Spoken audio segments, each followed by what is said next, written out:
the building that they're going into, still going back and visiting their other teachers. I had my high schooler had to go back and see her elementary teacher.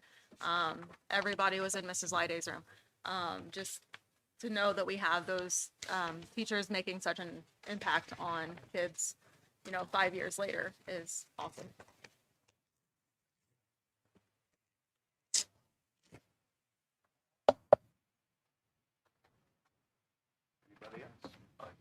I was gonna make a statement here.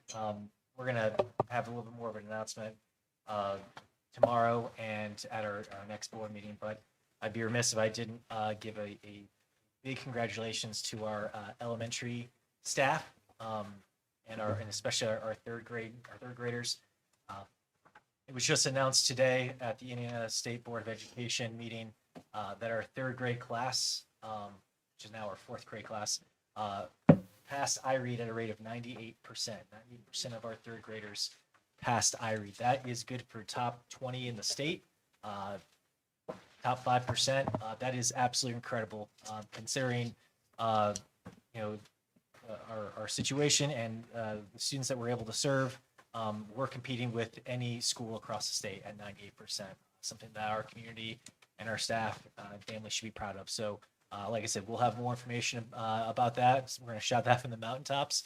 But huge shout out to our elementary team and the great work they've done down there. I would just love to highlight our IT team. Thank you, first of all, for being here tonight, but just having our kids all ready, all of our devices ready for students, for teachers, and even I think in the first couple of days, there was a little glitch or something that went out, and just the timeliness of having a solution. And so, yeah, just thank you so much.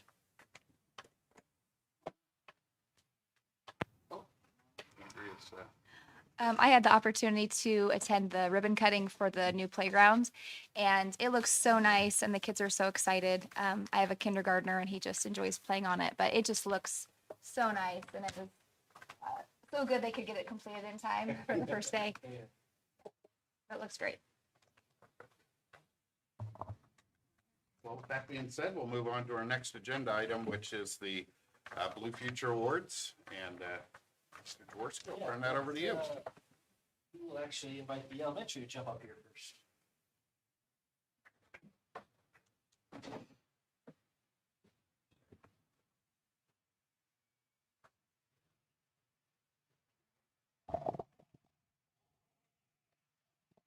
All right, this evening we have one Blue Future Award, and piggybacking on Mr. Jaworski's announcement about iRead 3, we are actually recognizing one of our students who passed iRead 3 with a perfect score of 650 during the summer. So Wyatt Mendenhall, why don't you come on up and give Wyatt a round of applause.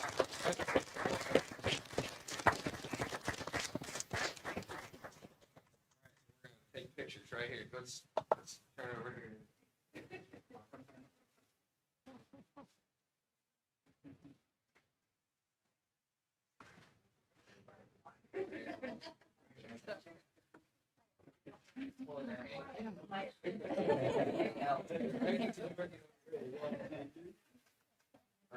I want to say thank you to Ms. Long and Mrs. Sampson, who were his teachers in second grade and in summer school.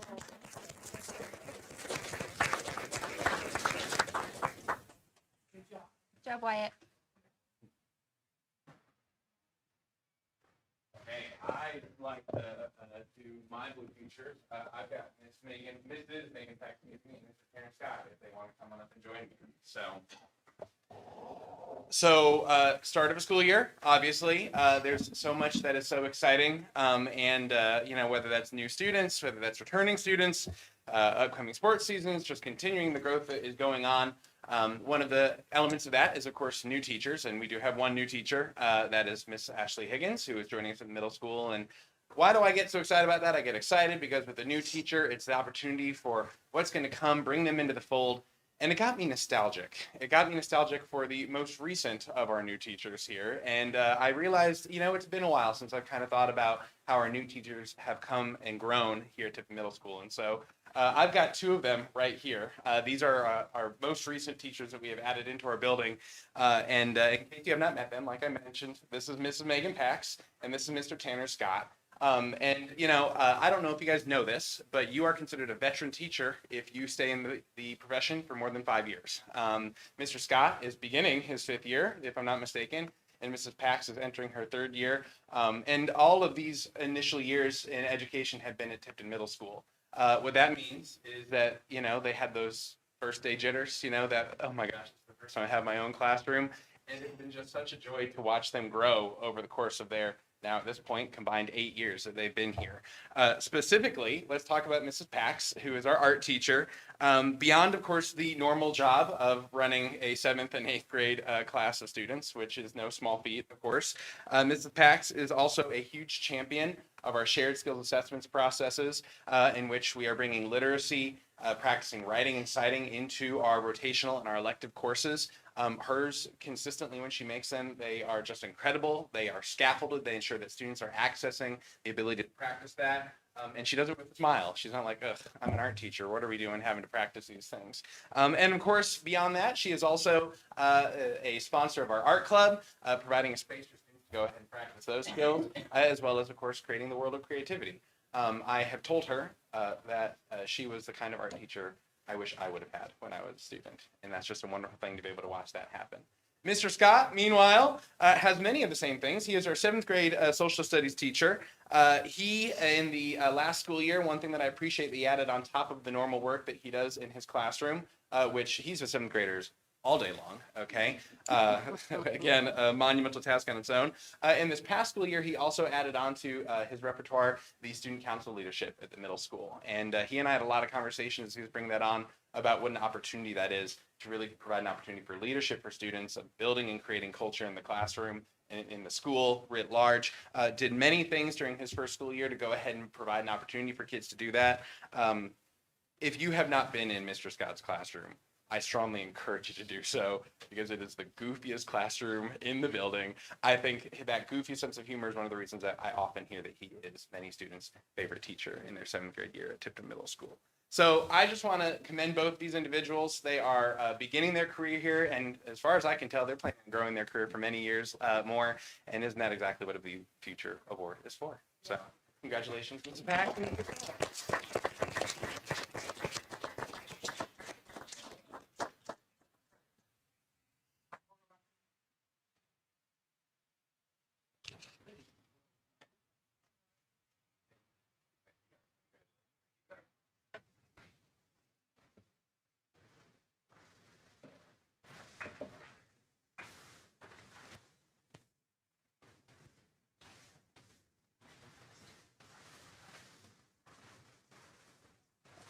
All right, for Tipton High School's Blue Future Award, I think I want to start, if I would have known how good the school year was going to start off, I probably would have recognized parents and students as well.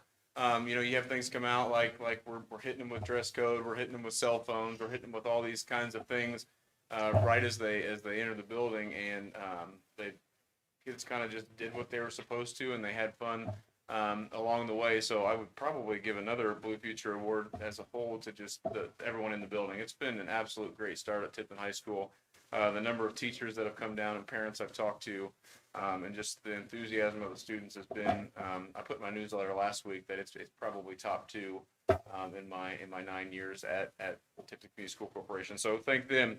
But a huge part to that is the group that I want to recognize today. So Carrie, Talisha, I see Mrs. Warner is here. Mrs. Robertson is also someone that I was going to recognize as well. But each year, Mrs. Catshaw and Mrs. Warner for 20 years, and then Mrs. Glassburn has 20 or more years. Mrs.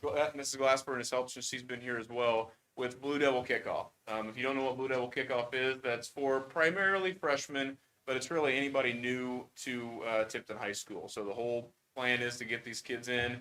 They get to do some icebreakers and some connecting with student mentors. So this group goes, they find the kids, they interview, they kind of hire these mentors to put in and volunteer their time. And sometimes these are the first faces that our new people get to see. So they go through a simulated schedule.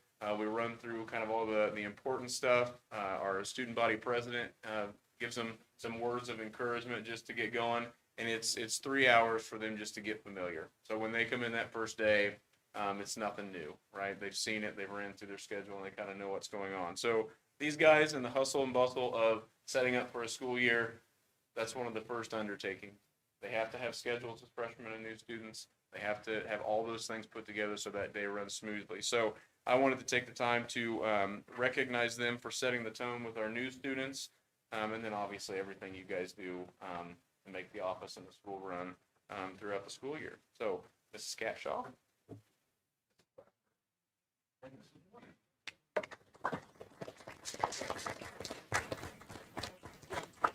Sorry, one more thing. And they had 116 out of 129 eligible first-year students show up. So unbelievable. They get the word out and they do that. So one more round of applause for that.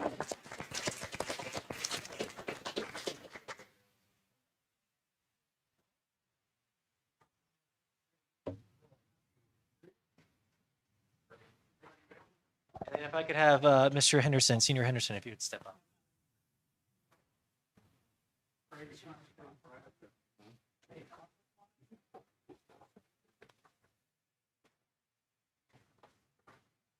I made a special request tonight because I think Craig needed to be recognized for an above and beyond that he did this next summer.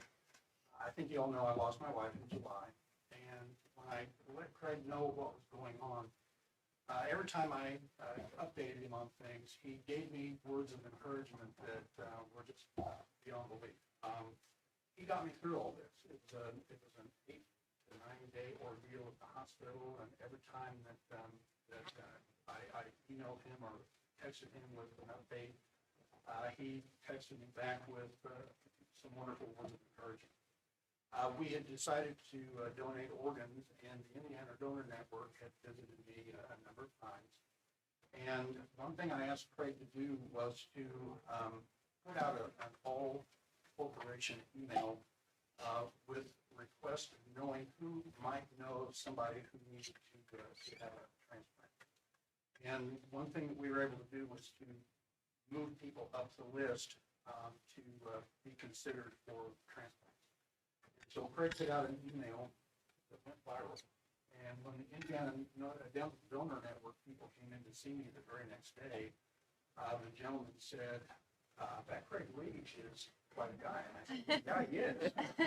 We all think that too. But I said, how did you know Craig Leach? And he said, his name is all over the state of Indiana with the donor network because he's the only principal ever that did that sort of thing. And so for that, I think he deserves some recognition as well too. But I couldn't have gotten through it without you, Craig. I do appreciate it.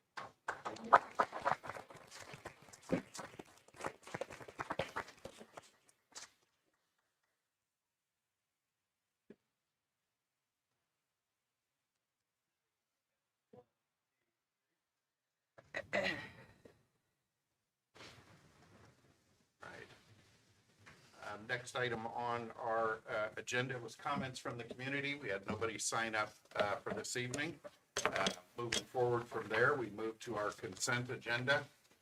Within that consent agenda is the approval of tonight's agenda, the approval of minutes from our work session and regular session that was on July 21st.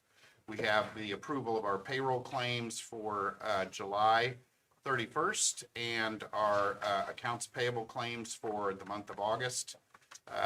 We have the approval of our personnel report, which I will read at the conclusion of this.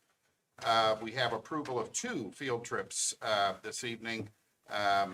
We have the high school cheerleader Disney trip and the YO's trip to Gatlinburg, and we have the approval to accept donations from our donation report. And then we also have an item for the crowdfunding campaign for the middle school. So be looking for a motion and a second to approve the consent agenda for this evening. I move to approve the consent agenda. Second. All right, I have a motion and a second on the consent agenda. Any topics or items for discussion from the board? All right, hearing none, I would Say, all those in favor of approving the consent agenda, please signify by saying aye. Aye. Any opposed? Right, consent agenda is approved. Our personnel report for August 11th, 2026, and our certified staff, we have a medical leave of absence for Christina Soul. We have in our classified staff the resignations of Shelby Feddick from Corporation Bus Driver and Tabitha Matthews as our assistant cafeteria manager in the middle and elementary school. With the classified staff recommendations, we have Hannah Ankrum for cafeteria employee, Charles Pavey for student success and work-based learning specialist, Samantha Scheffler as a cafeteria employee, Monica Wilson as the school nurse for Tipton Elementary School, and Ashley Sampson as a temporary special needs bus driver. On our ECA staff, we have the resignations, and I'll be clear about this, of Olivia Gonzalez as head softball coach for the high school only, and Ashley Roberts as the assistant softball coach for Tipton High School. The recommendations for our ECA staff, J.R. Dober for the National Junior Honor Society sponsor for the middle school, Nathan Geiger for head football coach for the middle school, Rob Hawkins for the 8th grade volleyball coach, and Nikki Morgan for the 7th grade volleyball coach, and Aubrey Newserling for the assistant volleyball coach at the high school. That concludes our personnel report for August 11th. Next item on our agenda would be the superintendent's report, so I'll turn that over to Mr. Jaworski. Thank you very much. As a corporation, we are required to evaluate our certified employees annually. And tonight I'll provide the board with both our most recent results and a brief overview of the process that we're going to use this year. So for comparison, in 24-25 is what you see here. We have 54% of our certified staff rated highly effective, 45% rated effective. We had one employee rated as improvement necessary. Again, that was 2 years ago, essentially. Again, 99% of our certified staff were rated effective or highly effective. And I can say for this past year, same results. A little bit higher in our highly effective ratings. We had 58 total teachers rated highly effective, 41 rated effective, and just one improvement necessary. So again, back-to-back years of 99% of our staff rated effective or highly effective. This just gives you kind of an overview of the last 6 or so years of evaluations. What I don't want to get too hung up on is the percentage of highly effective versus effective. What's important here is that the majority of our staff here are effective, and actually for the last 3 years, we've only had one individual rated improvement necessary. So again, that high level consistency of effective and highly effective staff is what we're looking for. Again, the evaluation system needs to remain meaningful, but I just want to make sure to recognize the excellent performance and provide useful feedback for our staff. That is ultimately what I like to take most out of these evaluations, that we pride ourselves as administrators in providing quality feedback for our staff in their craft. So there are also some statutory requirements that I need to go through that kind of guide our appraisal process. Indiana law requires each school corporation to have a plan for annually evaluating certified employees. Those evaluations ultimately place employees into one of 4 categories: highly effective, effective, improvement necessary, or ineffective. So while we have some local flexibility in how that system is designed, those basic requirement rating categories are established by statute. The law also gives districts some flexibility in developing the actual evaluation system. Corporation can adopt established models like TAP or CAR, or develop its own local plan. Our plan also has to explain the evaluation process, including opportunities for discussion between evaluator and employee. Employees have the ability to request a different evaluator, and importantly for tonight, the appraisal plan has to be explained to the governing body in a public meeting. So again, that's the purpose of why we're bringing this to you guys tonight, is that we can approve this plan. I will tell you that there is no change to the 26-27 plan. I know it is something that we are interested in taking a closer look at later in this year.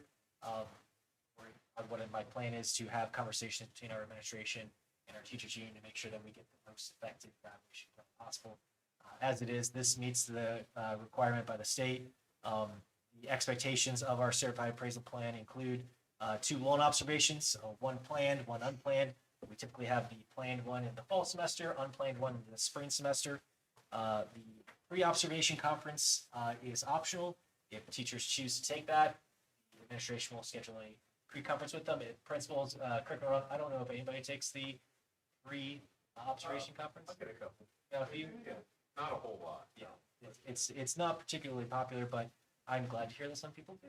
And then the post-observation conference is required. That is something that after each observation, our administrators will go through and have a post-conference meeting with the teacher. And then we also expect our principals to have at least one walkthrough per grading period per teacher. So again, a walkthrough is about a 10 to 15 minute stop in, kind of see what they're doing, give the teacher some point of feedback based off of what the administrators have observed.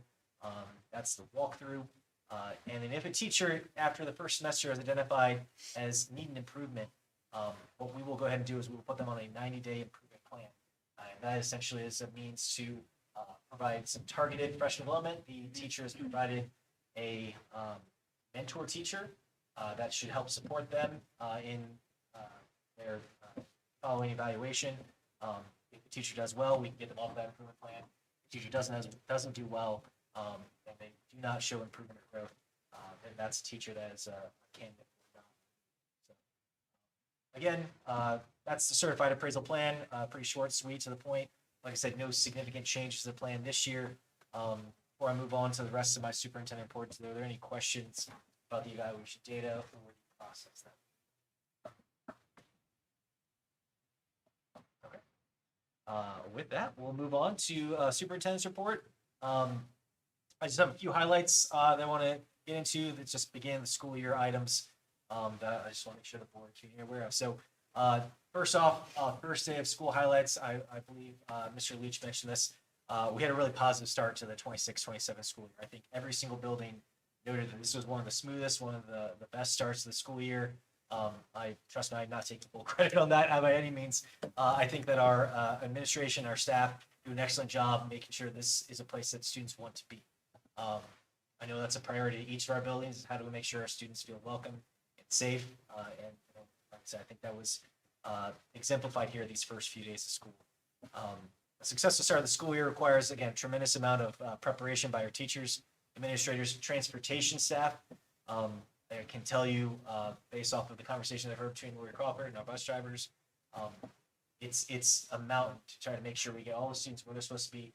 I will tell you that getting kids home after school was probably one of the smoothest that I have seen since working in schools. So phenomenal job by our transportation staff, all of them. Food service team, custodians, tech staff, as Summer Krause pointed out, secretaries, and everybody. Absolutely phenomenal start to the school year. Those are just a few of the highlights. And as Ms. Campbell pointed out, we also officially broke ground, and not broke ground, but actually ribbon cut for our elementary playground. It's, again, been a great project for our students, and it wouldn't have been possible without several community partners. I know I've thanked them a dozen times before, and I'll thank them a dozen times more. Tipton County Foundation, Campbell Family Foundation, and Tesso. Absolutely incredible generosity, raising around $300,000 between those three groups. Again, this is a great example of what can be accomplished when you have a really supportive school community. Again, it's phenomenal out there. If you haven't had a chance, I'm sure everybody's seen the construction. It is open, it is available. We encourage people to bring their families, check it out. It is an absolute great time. As we move toward November, one of my priorities is making myself as accessible as possible to community members who have questions about the referendum or about school finance in general. So beginning from now till November 3rd, anyone can use this QR code, or you can use that tiny URL at the bottom of the screen, enter that in your internet browser, and you can schedule a 30-minute conversation with me. That can be in person, that can be a phone call, that can be a virtual conference if you're into that kind of thing. I want to make sure that you have the answers directly from me.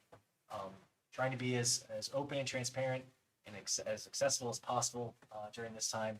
It's a really important time to be informed as a voter in Tipton community schools.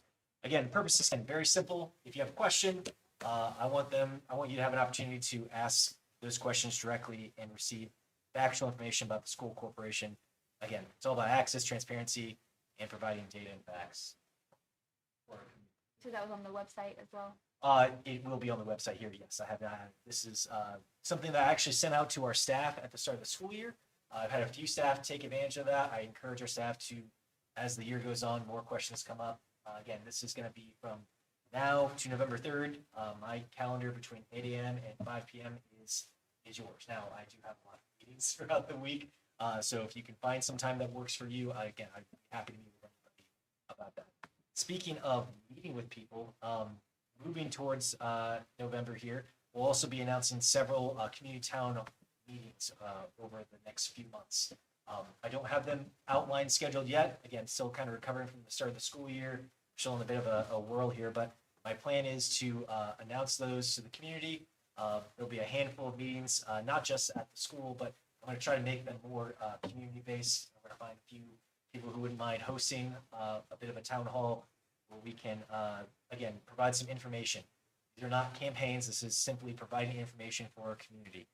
My responsibility as superintendent is make sure that our community understands the district's financial situation, the changes that have occurred in Indiana's school funding and property tax structure, what the referendum will provide, and what decisions would face if it doesn't pass.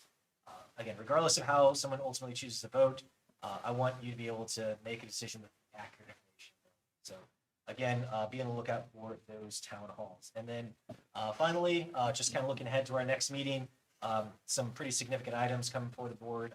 We'll have our required public hearing associated with the beginning of the collective bargaining process.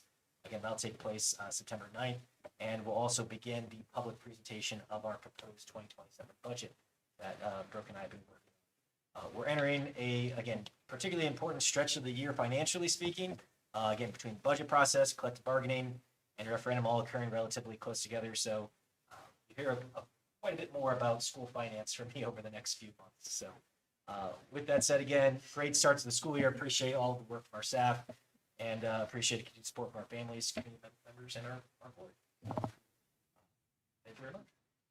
Is the calculator up yet on the website? Nope. I've actually been in conversations with Policy Analytics. They are going to be providing that for us. They are in the process of building that now. And my hope is within 2 weeks we should have that. That's roughly when I want to start having those community meetings as well. I know that's going to be a big topic of conversations once that calculator is available. So once it is available, that's when I'll start scheduling those town halls so I can kind of explain what those numbers mean. Any other questions for the superintendent's report? I just want to thank Scott for the idea of doing exit interviews. I think could be very helpful. People in their resignation letters don't often, they just resign, but it'd be good to sit down with people, and if you find a common theme or a problem that way, or, I just think it's a great idea. I brought it up to the previous leadership, and I'm glad it's formalized. Yes. Not that he didn't do it, but I'm glad that you're making an effort. It's intentional. Like I said, Dawn helps me out a lot with this, but scheduling entrance meetings with every single staff member before we get them on you guys' personnel report. We have that conversation. I sit down with them one-on-one, just touch base, let them know expectations, welcome them to the school district, and answer any questions that I have. And then anybody who resigns, we're offering that opportunity to meet. Again, not everybody wants to talk. Can't make them do it. Afterwards, right? But again, I wholeheartedly welcome that kind of feedback. And again, anything that can help us be a stronger school district. Thank you, Eric. Any other comments? All right. Next item on our agenda is just the departmental reports that were in your packet from Assistant Superintendent, the Director of Food Services, the Director of Technology, and our Athletic Director. Adam is here this evening. If you have any questions about food service report, I'm sure he'd be happy to take those, but if there's none, I'll move on. Everybody good? I had a question about technology. Go for it. I just see that it says student one-to-one devices are going to be distributed. In the elementary, we had discussed possibly not being one-to-one. Are all grades one-to-one still? That would happen when the lease or whatever Yeah, payments run. so just to answer that question, we have one more year with iPads K through 2. We haven't sat down and had a formal discussion about this, but I do have interest in looking into moving away from 1-1 at least K through 2. as we're wrapping up the iPad licenses, to more of a lab-based model for our students there. And then we're probably going to have similar conversations for grades 3 as well. I know there's a big push, obviously, with the state legislature coming in about cell phones. So it's not just about cell phones, it's that wireless communication device. And the bigger picture, and again, you'll see nationally, is screen time, and being more cognizant of that. And that's something that we're going to take a really close look at. Again, finances are also a factor in that. Finances are a factor in everything. But we also have the other side of things where there's state testing. That is done digitally, mandatory testing. So we also want to make sure that we have the tools available to do what the state's asking us to do, but also not go so far into it that it's a detriment. So, great question. It's something that we're going to see that kind of phase.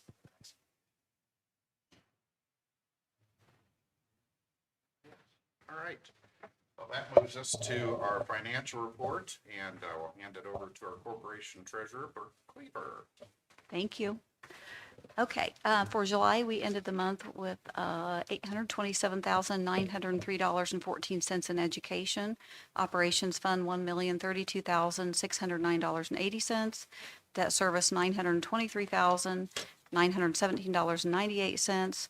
And the rainy day fund remaining at $2,035,833.41. July was our 3-pay month. So you'll see the education fund there slightly reduced. Year-to-date transfers total $345,652.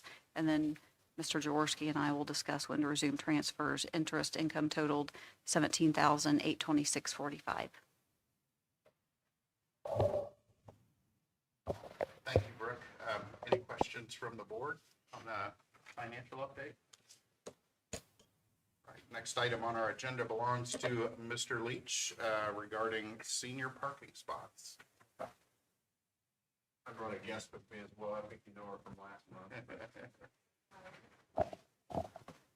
So I missed a board meeting. I don't miss very many board meetings, and then I hear that Kennedy has come in and presented on senior spots. To provide a little bit of background, senior spots were a thing prior to the greenhouse. Like I remember my first year in the high school, kids being brokenhearted because they didn't have time to snap some photos before the lot kind of started getting broke up. But then we haven't put that back in, primarily because new construction, you get new parking lots and it looks nice and, you know, doing all that kind of stuff. I've always kind of been a fan of it just because you pull up to schools and it gives a little extra, you know, character to the building. Kids get a chance to leave their mark. It doesn't hurt a whole bunch of things, you know, like when they carve into the bathroom stalls and that kind of stuff.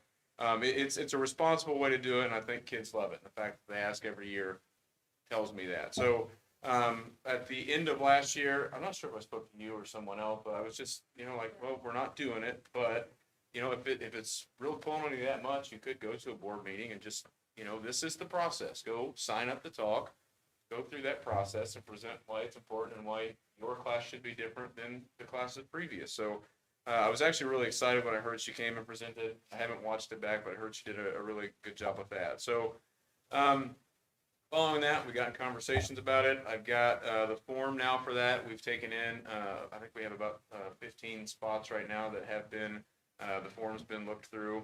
On this, it covers everything to make it look responsible. I checked area schools, so Northwestern High School has a really organized one. I checked with Sheridan because I've been over there and seen theirs. Westdale, Frankfurt also is one that does that because I want to make sure that we did it well and that it looked nice. So all students are going to put their designs down on paper. They turn that into me. I check it out to make sure there's no profanity or overly political type stuff or, you know, anything that would be inappropriate to paint on a spot. We've outlined what kind of paint to use. We've outlined that it needs to be away from the lines that we've paid to have put on there, so that we can do it as responsibly as possible. And so far, kids are super excited. The designs I've seen, some of them are pretty basic, but it's like their spot. And I think this kind of stuff is important as we look at juniors and seniors that are able to leave our buildings for work-based learning. They can go to internships. They can check in at John Hines. They can leave our building for any number of things. And some of them are asking to graduate junior year and get stuff done and all that. And I think these are the kinds of things paired with homecoming, paired with prom, paired with all the fun stuff, that keeps seniors coming around because it makes them feel special, and I think it makes our building and grounds theirs. So we'll have our first paint day. Welcome you all to come check that out this Saturday from 8 a.m. to 1 p.m. Students are already picking the spots that they want, and I mean I'm just really excited. I brought Kennedy just so I could give her credit for speaking, and then if you guys had any questions that I couldn't answer, then maybe our student body president could. I know you laid out like which spots they were, I forget. But just to confirm, none of those are like the like unofficial teachers spots, correct? Okay. Nope, they are the. That was one concern that I heard. Yeah. Is like, I don't want them painting my spot. No, and actually, down by, we're doing the first 4 rows, which should be plenty for the students that will participate Sure. in this, because we won't get 100%. Sure. But this is a big class.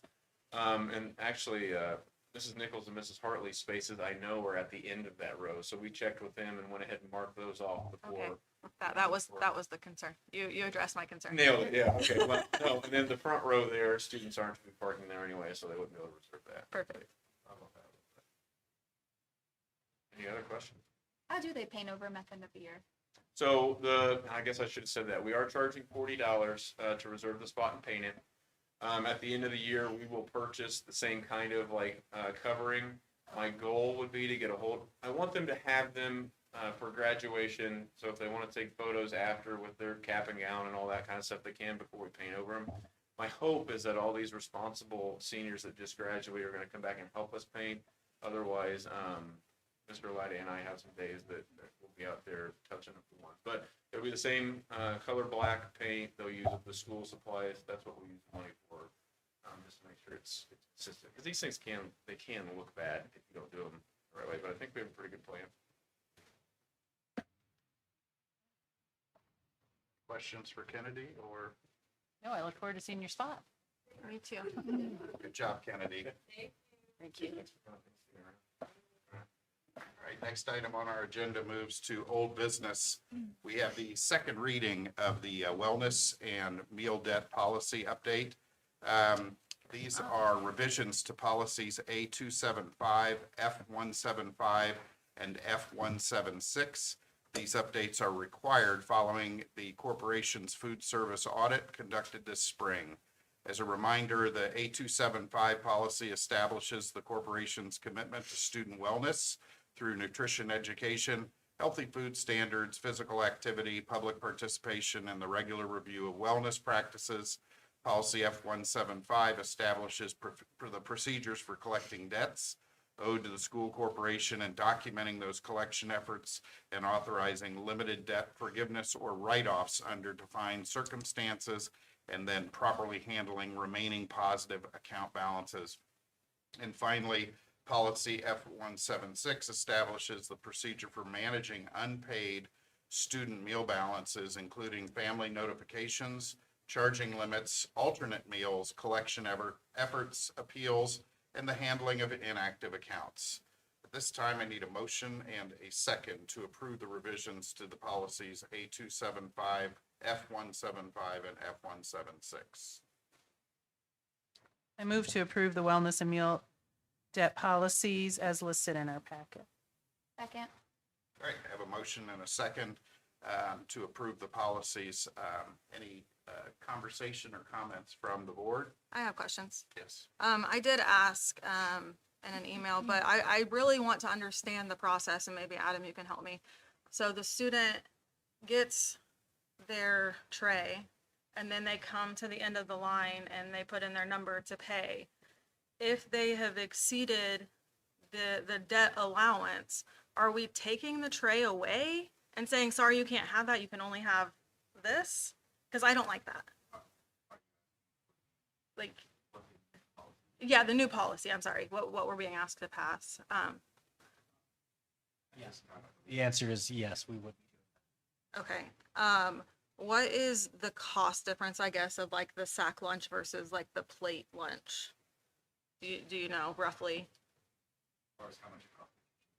Yeah, like the difference.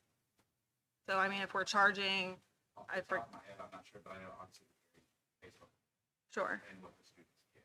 Some trays, 3 entrees on them. Sure. Right, but I mean, like the standard, like elementary school, for example, they're getting a chicken patty and some,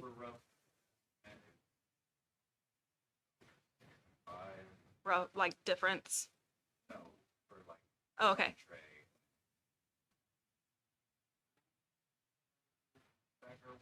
Okay. Sure. Okay. Right. So we're roughly talking about a 30-cent difference, roughly, like, obviously it's going to be different depending on the. Okay. And then it's, in my email earlier, it said that we would notify the parents. How are we notifying them? Like, is it only via email? Is it via paper form sent home? Is it? We have a set of nutrition, and it goes out once or twice a week, depending on the new policy. Okay. Once a week. Anybody that's affected goes out, and then the students are notified by the fact that Okay. they're trying to talk about this business rate and try to reach out. Okay. And then the donations, like, it was approved in the packet, we had a $5,800 donation, which was super generous to some of the unpaid lunch balances. How is it determined, like, which accounts get those? I know we've discussed it before, but I just would like to be refreshed on that. Yeah. So what we do is, I believe, what did we say, Adam? It was every 2 weeks to 2 to 4 weeks, around there. What we would do, I think it was 2 weeks. What we would do is we would look at the meals, or the debt, I should say, and we'd look at how do we get kids down to about $15 debt. Not completely wiping it out entirely, Sure. because there still needs to be some level of accountability. But what that would essentially do is that would allow a kid to go for at least a week or so to continue going back into debt if they didn't get paid off. Sure. Just give them a week back to how do we get them meals again, continue working again. Anytime a kid is in any kind of negative debt, that's immediately going to trigger those contacts from Adam and nutrition.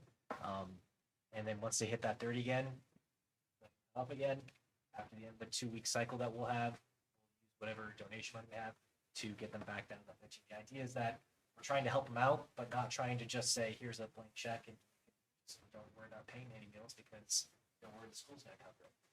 Like I said, we have an incredibly generous community, and We super, do. super grateful for.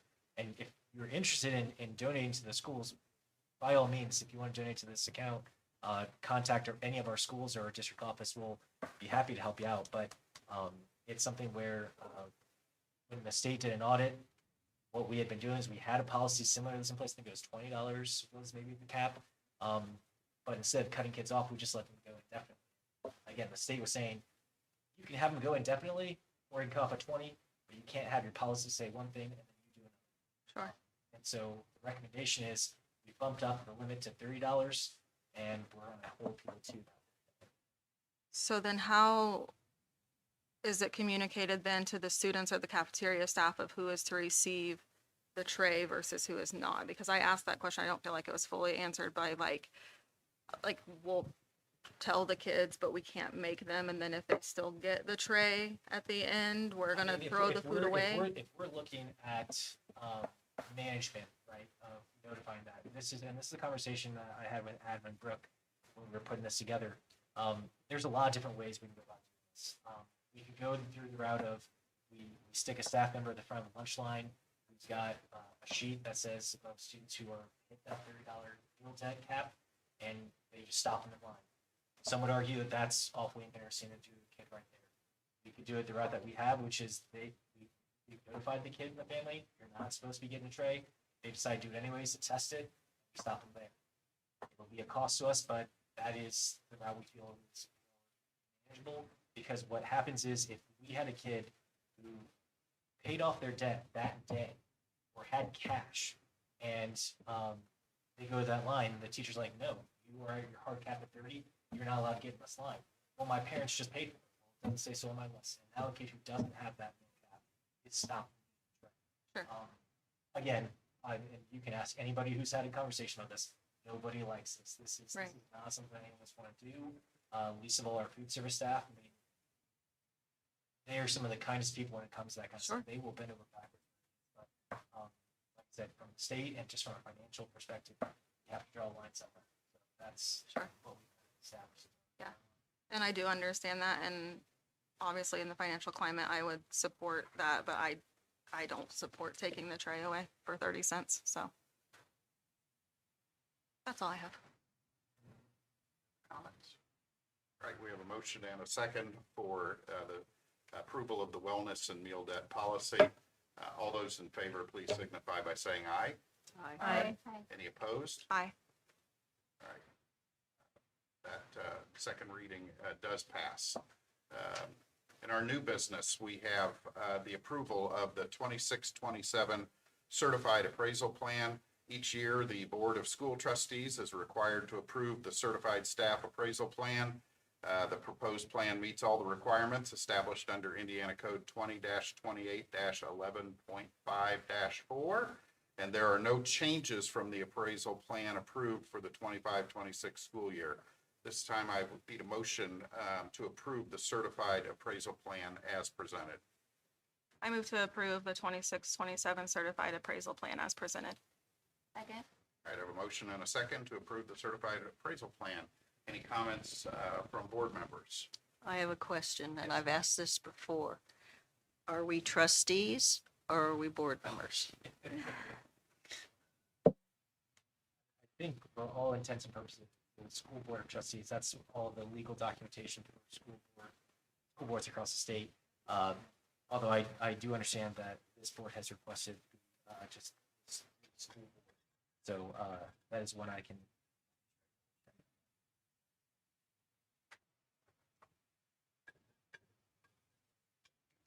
Hearing no other comments, I have a motion and a second to approve the 26-27 certified appraisal plan. All those in favor, please signify by saying aye. Aye. Any opposed? All right, the plan is approved. The next item on our agenda is our Tipton Community School Corporation Safety Plan. The administration is requesting board approval of the Tipton Community School Corporation School Safety Plan for the 26-27 school year. Prior to this meeting, the board reviewed the full confidential plan in an executive session with the superintendent, the district safety, or the district school safety specialist, and school resource officer. The plan addresses prevention, preparedness, emergency response, coordination with local agencies, and recovery procedures. The administration recommends approval of the plan we were presented. The plan will continue to be reviewed and updated annually by the corporation-wide safety team. I need a motion and a second to approve the safety plan. I move to approve the TCSD safety plan for 2026 and 2027 school year. Second. All right, I have a motion and a second on the safety plan. Any additional comments? All right, hearing none. All those in favor of approving the safety plan, please signify by saying aye. Aye. Any opposed? The plan is approved. The next item on our agenda is amendment to the 26-27 school calendar. The administration is recommending this amendment. The Department of Education notified the district that schools are expected to conduct instruction on February 1st, 2027, which is the state's spring student count day. Our current calendar identifies February 1st as a district professional development day with no student attendance. To ensure compliance with the state's attendance count requirements, the administration recommends moving the district's professional development day from Monday, February 1st to Monday, February 8th, 2027. Under the revised calendar, February 1st would become a regular student attendance day, and students would not attend school on February 8th while the staff participates in professional development. At this time, I need a motion to approve the amendment to the 26-27 school calendar as presented. I move to approve the amendment to the 2026-2027 school calendar as presented. Second. All right, I have a motion and a second to approve the amended school calendar. Any comments, questions from the board? All right, hearing none. All those in favor of approving the amendment, please signify by saying aye. Aye. Any opposed? All right, the calendar is amended. Next item is our Boys and Girls Club Latchkey MOU. It is a memo of understanding between the school corporation and the Boys and Girls Club of Tipton County for the Latchkey program services. The club provides after-school care for our students at the C.W. Mount facility, and the school corporation provides transportation from the school to the club. This agreement outlines the responsibilities of both organizations, including the supervision, transportation, communication, and student conduct. This MOU formalizes our existing partnership and helps ensure we may remain in compliance with Indiana's latchkey program requirements. At this time, I need a motion to approve the MOU between TCSC and the Boys and Girls Club of Tipton County for the latchkey program. I move to approve the Boys and Girls Club Latchkey MOU with our corporation. Second. All right, I have a motion and a second to approve the Boys and Girls Club latchkey MOU. Any questions or additional comments from the board? All right, hearing none. All those in favor of approving the latchkey MOU, please signify by saying aye. Aye. Any opposed? All right, the MOU is approved. The next item is, we're considering is another MOU between the Tipton Community School Corporation and the Boys and Girls Club. This agreement formalizes a partnership to support internship and work-based learning opportunities for our high school students. Under the MOU, the Boys and Girls Club will assist TCSC by helping identify businesses and community partners, connecting students with appropriate opportunities, supporting expectations for students and employers, and assisting with documentation and tracking of student experiences. The agreement also includes important safeguards related to student confidentiality, FERPA compliance, facility access, technology use, insurance, liability, and the responsibility of each organization. TCSC retains final authority over student participation, academic credit, graduation requirements, student records, and school operations. This MOU is intended to expand our career exploration opportunities for students while clearly defining the roles and protections for both organizations. At this time, I would take a motion and a second to approve the Boys and Girls Club internship MOU. I move to approve the Boys and Girls Club internship MOU. Second? All right, I have a motion and a second to approve the internship MOU. Any questions or further comments from the board? This MOU is directly related to my professional work, so I'm going to abstain. Okay, thank you. All right, hearing no other abstention or questions, all those in favor of approving the internship MOU, please signify by saying aye. Aye. Any opposed? All right, the MOU is approved, and let the minutes note the abstention of Kim Fay.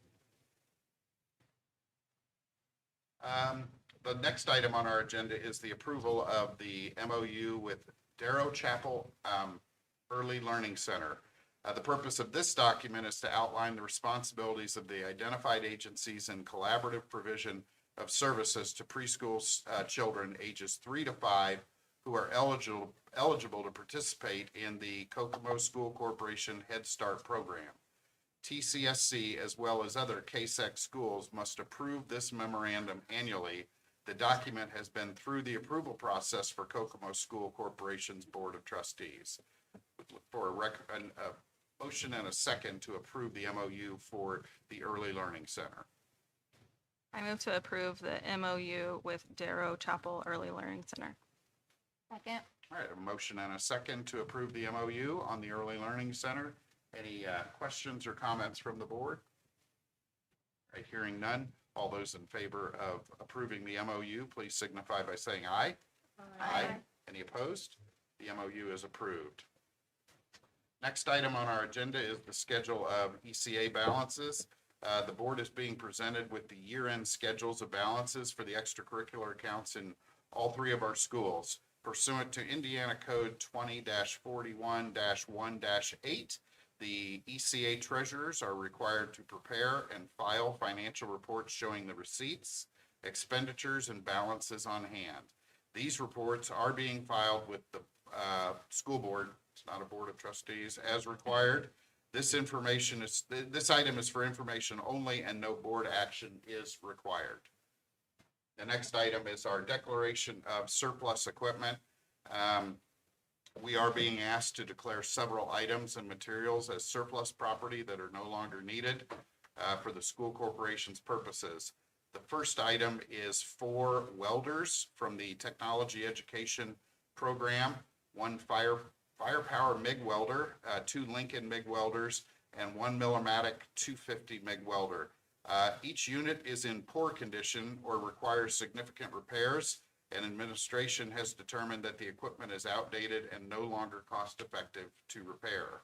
We're also requesting that the board declare as surplus a large stockpile of excess dirt and fill material remaining from previous construction and facility projects. This material is no longer needed for any current or anticipated corporation purpose. And finally, we're requesting that the board declare as surplus the artificial turf removed from the former Tipton Elementary School playground as part of the recent playground project. The turf is no longer needed or suitable for its original corporation use. Following board approval, administration will dispose of these items and materials in accordance with applicable requirements. When possible, we will seek opportunities to sell, transfer, reuse, recycle, or otherwise dispose of them in a manner that provides the greatest benefit to the corporation. At this time, I will entertain a motion to declare the identified welders, excess dirt and fill material, and removed TES playground turf as surplus property. I move to declare the surplus of the property listed. Second. All right, a motion and a second to declare the surplus equipment. Any questions, comments? Anybody want dirt? Okay. So hearing no further questions, all those in favor of declaring this surplus equipment, please signify by saying aye. Aye. Aye. Any opposed? All right. And now we move to other matters to come before the board. We have our advisory committee. The Communications, Public Relations, and Culture Committee will meet Thursday, August 27th in the district office. This will be Andrea Campbell and Kimberly Fay. The Academic and Teacher Development Committee will meet Thursday, September 3rd at 3:30 in the district office. This committee is Beth Wolford and Jennifer Hummerkaus. The Wellness Committee will meet September 24th at 3:30 in the district office. This will now be effectively run by Tammy Brown, so we're excited about that. School Finance Committee will meet October 12th at 3:30 in the district office. That committee consists of Eric Underwood, Tammy Brown, and myself. And our next Safety Committee meeting is to be determined in the district office. Kim Fag will be our board representative on the Safety Committee. Next item is scheduled. Real quick, I point out, Kim asked a lot of questions to qualify her for the wellness committee. That's how I got on it. I got 2 years on it for asking, so I'm just saying. I am Ron Burgundy. I read what's on the. All right. I'm just putting down, Scott, that she's qualified. She's qualified to serve. I think The tally mark of questions. people Tammy ask. was here for opening day. That gets her a pass on that, on the Wellness Committee. Finally, for our schedule of events for the rest of August and early September, this is the Tipton County Safety Week. For those of you that don't know, we do have a coordinated safety week going on with Tri-Central now between our school resource officers and the various police and fire departments. Tomorrow morning, Mr. Jaworski will be presenting with the Tri-Central Superintendent at the Eggs and Issues at the Tipton County Foundation from 8:30 to 9:30. August 20th is School Picture Day. August 27th, again, is the Communications, Public Relations, and Culture Committee meeting. The September 3rd meeting of the Academics and Teacher Development Committee meeting. September 7th is Labor Day. School will be closed. And our next meeting will be September 8th for the school board at 6:30 in the evening. There's no other items to come before the board. I would entertain a motion to adjourn. Rob, I have one procedural question. Yes, sir. Were we supposed to vote on the parking lot thing, or that was just them? That's not board policy, so it doesn't matter? Not a policy. Not It's a board policy. program. Okay, Yeah. I just, because they did a presentation and then I thought, It's a change and not that you something. would miss anything. It's a change with something that we want to make sure that the community was aware of that. I mean, the community's going to come to our parking lots, you're going to see the painted spots. We haven't had those for several years. We thought it'd be a good idea to kind of have that explained in detail. Okay, I just want to make sure we didn't miss that we were supposed to. No, thank you for that, Eric. I move to adjourn the August meeting. Second. A motion and a second to adjourn. All those in favor, please signify by saying aye. Aye. We are adjourned.